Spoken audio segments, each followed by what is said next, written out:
Halfway through the flight, a warning light flashes.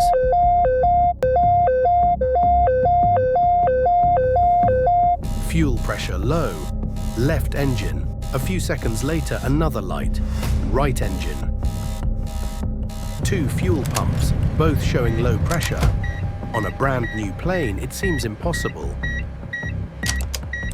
The pilots check their instruments. The flight computer says they have plenty of fuel. And the digital fuel gauges, they're not working. Taken out of service before takeoff. The lights don't make sense, but what they don't know yet is that these warnings are not electrical failures. They're the first signs that their fuel tanks are almost empty.